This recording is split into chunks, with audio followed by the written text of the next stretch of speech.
told me, hey, I got something fantastic to tell you. He said, I am affiliated with people that speak with the spirits of the dead. How would you like to talk to the spirit of your dead mother? And I was shocked. I was shocked.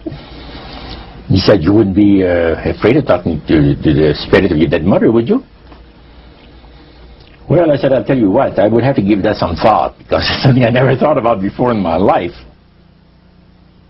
Heart Research Center presents A Trip into the Supernatural with best-selling author Roger Morneau. While still a young man in the city of Montreal, Roger Morneau became involved in the worship of demons. In this two-part series, Roger gives us a first-hand account of his harrowing brush with the powers of darkness and, ultimately, his divine rescue. Also joining him are Cyril and Cynthia Grossi, the very couple who first pointed Roger from the darkness to the light. Conducting this exclusive interview are Dan and Karen Houghton of Heart Research Center. Let's now join the Houghtons and Roger Morneau as we together enter part one of A Trip into the Supernatural.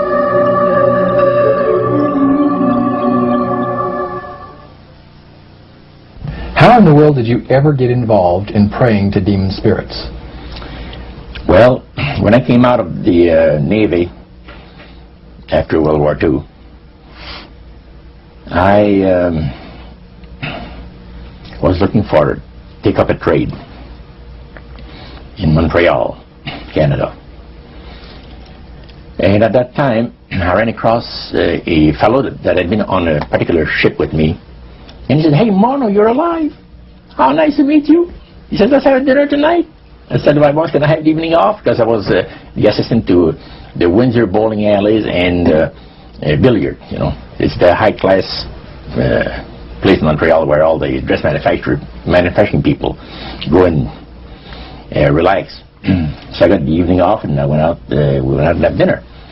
He told me, hey, I got something fantastic to tell you. He said, I am affiliated with people that speak with the spirits of the dead. How would you like to talk to the spirit of your dead mother? And I was shocked. I was shocked. He said, you wouldn't be afraid of talking to the spirit of your dead mother, would you? Well, I said, I'll tell you what, I would have to give that some thought, because it's something I never thought about before in my life. Most of us probably haven't. A little afraid of something like that. Well, he says, you know, it's written all over your face. You're afraid of going to a seance. But he says, I know you. He says, you're going to come. And then he started to tell me how brave I was when I was aboard ship, you know, different things. He says, you're not the same man. You've changed. You're chicken. That's all I needed to hear. I said, when do we go to a seance? So one Saturday evening, we were in the place. It was our first time. Very beautiful place. A medium was a lady. She had a gorgeous new home in Montreal. And there were about 20 invited guests there. I wish I was one of them. And she communicated with the spirits for different people there, and telling them what the spirit said. And then there was one lady that had been talking almost continually before the seance started, and she didn't believe in the dead appearing and all of this and all that. And she said, well, I would have to see my dead sister, she says, to believe it. So while the seance was going, one man said, I would like to talk to my friend that died 6 months ago, but I don't want him to appear. Just want to talk to him, because he says, I don't trust you talking to my friend for me. So the medium says, let me inquire of the spirit. Yeah, the spirit will talk with you. And that big masculine voice was heard in the place. It says, hi Frank, it's nice of you to ask for me to talk with you. And they had a little chat, and after it was over, Frank says, this is the greatest thing on earth. to be able to talk with the spirits of the dead. Then the medium said, we have a very special surprise tonight for you people. A spirit will manifest itself openly here in a few minutes, and it's like a big gust of wind hit the building and right through the wall. Now the lights weren't terribly bright, but they were like living room lights, a couple of floor lamps and maybe some of these, and that translucent being seemed to come right out of the wall. How did you feel right at that moment? It's almost like my heart stopped a little bit. Very weird feeling.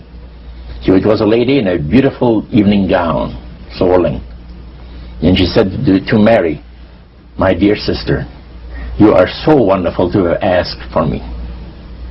And Mary fainted and fell right off her chair on the floor. And a couple of guys jumped up and picked her up, and spirit gone. And that was the beginning of it.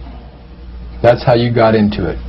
Yeah, that's the way I got into it. After a while, you see, there's something interesting about the human mind. You can adjust to an awful lot of stuff. You can adjust to a lot of things that would terrify you to begin with. After a while, they become common and ordinary.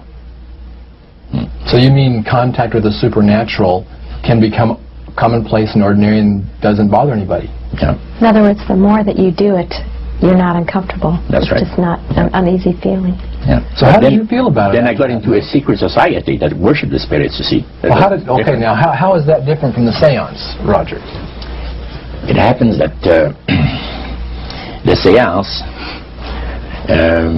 are not involving in many ways.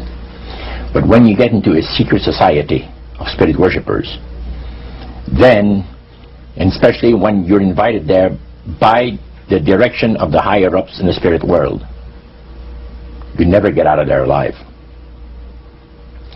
And this is exactly what my friend and I were up against. We didn't know anything about it. And there was a very, very popular big band leader. Jazz musician? Band, yeah.